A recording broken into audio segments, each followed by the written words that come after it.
शास्त्र कहता है जिसने अपने जीवन काल में, आपको पहले भी कथा में कहा था, एक आंवले का वृक्ष, एक गणेश जी की मूर्ति, आंवले का वृक्ष, गणेश की मूर्ति, ये दो चीजें एक ऐसी हैं जिसको एक वो क्या बोलते हैं उसको, एक कुबेर का स्टेचू भी आता है जिसको कंधे पे पोटली रखी हुई स्टेचू आता है, गंजा बाबा रहे सो क्या बोलते हैं, हम लोग कहते हैं कुबेर स्टेचू बोलते हैं उसको।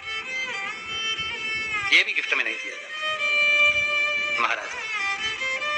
यदि गणेश की मूर्ति, गणेश की प्रतिमा, गणेश का फोटो हम किसी को गिफ्ट में दे देते हैं तो हमारे घर की संपदा, उस तारीख को लिखकर रखना, उसके बाद में धीरे धीरे छिन्न होने लगती है, संपदा टिकती नहीं है।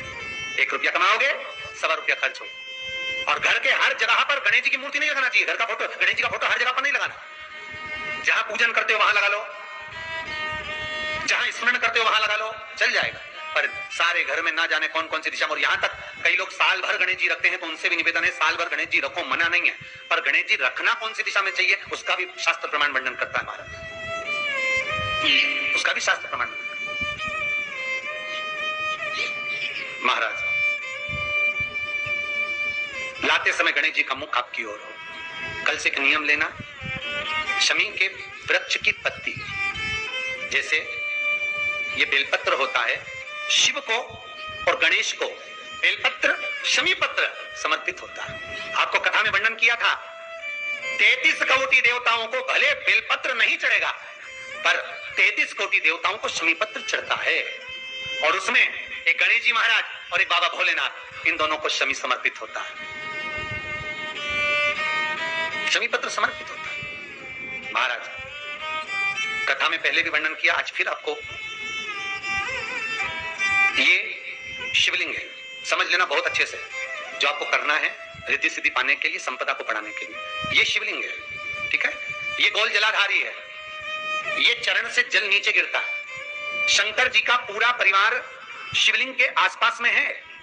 शंकर जी की 5 लड़कियां जो ऊपर से जल नीचे गिरा रही हैं, जया, विषहरा, शामरीबारी, दोतली और देव, ये शंकर जी की 5 लड़कियां जिनका नाम लेकर सोने से रात्रि में नींद अच्छी आती है। एक एक बूंद जो ऊपर से गिरा रही हैं, ये शिव की 5 बेटी। जहां से जल नीचे गिरता है, शिवलिंग का जो जल नीचे जाता है, उसके राइट भाग में गणेश जी का स्थान, लेफ्ट भाग में कार्तिकेय का स्थान, बीच में शंकर जी की सबसे छोटी लड़की अशोक सुंदरी का स्थान। शिव महापुराण की कथा कहती है, और गणेश चरित्र अपन श्रवण कर रहे हैं, और कल से चतुर्थी लग रही है। जिसके घर में संपदा की कमी पड़ती हो, बीमारियां ज्यादा फैल रही हो, बहुत कष्ट हो महाराज, बहुत ज्यादा दुखी हो महाराज, कोई काम नहीं बन रहा, बहुत तकलीफ में हो, तो शमी पत्र, शमी की पत्ती, जहां गणेश जी का स्थान है वहां पर 5 शमी पत्र 5 समर्पित करें, और शंकर जी के ऊपर 3 शमी पत्र समर्पित करें। बहुत ध्यान देना, 5 शमी पत्र जहां गणेश जी का स्थान है शिवलिंग में, वहां समर्पित करें। 3 शमी पत्र शिवलिंग के ऊपर समर्पित करें। 1 शमी पत्र शंकर जी की चौखट पर लेफ्ट भाग में, जाते समय आपका उल्टा हाथ, जब मंदिर से निकलो तो उल्टे हाथ पर लेफ्ट भाग में शंकर जी की चौखट पर समर्पित करें 1 शमी पत्र। और महाराज टीका दिया, जहां लेफ्ट भाग में आपने शमी पत्र रखा है, मंदिर में ना दिया लगाकर, बाहर की ओर जहां शमी पत्र रखा है उसके ठीक साइड में एक घी का दिया लगा दीजिए। केवल गणेश चतुर्थी से लेकर अनंत चतुर्दशी तक गणेश पुराण कहती है, भगवान गणेश जी का, मोर ध्वज का, मयूर ध्वज गणेश का नाम लेकर जो ये दीप शमी पत्र चढ़ा देता है, उसके घर से कभी रिद्धि सिद्धि नहीं जाती, वैभव प्रतिष्ठा नहीं जाती। कर कर देखना, अगले साल तक आपका व्यापार कितना चलता है हमको बताना जरूरी, करके देखो एक बार। गणेश पुराण का, शिव महापुराण का ये प्रसंग करिए, जीवन में उतारिए। चतुर्थी से लेकर अनंत चतुर्दशी तक गणेश जी का मूल स्थान, आपको गणेश जी की मूर्ति पे चढ़ाने का नहीं बोल रहा है। क्यों नहीं बोल रहा है?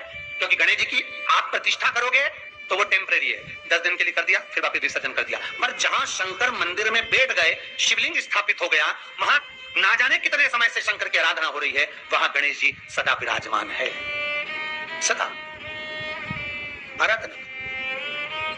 और देखो, ये 10 दिन में अगर आपने शमी पत्र बिल्कुल मन से समर्पित करा है ना, तो मेरा विश्वास कहता है, शिव महापुराण का, मेरे बाबा विश्वनाथ की कृपा कहती है, मेरा मन कहता है, 10 दिन के अंदर आप शमी चढ़ाएंगे ना, तो कुछ ना कुछ अच्छी खबर जरूर मिलेगी, ये पक्का है।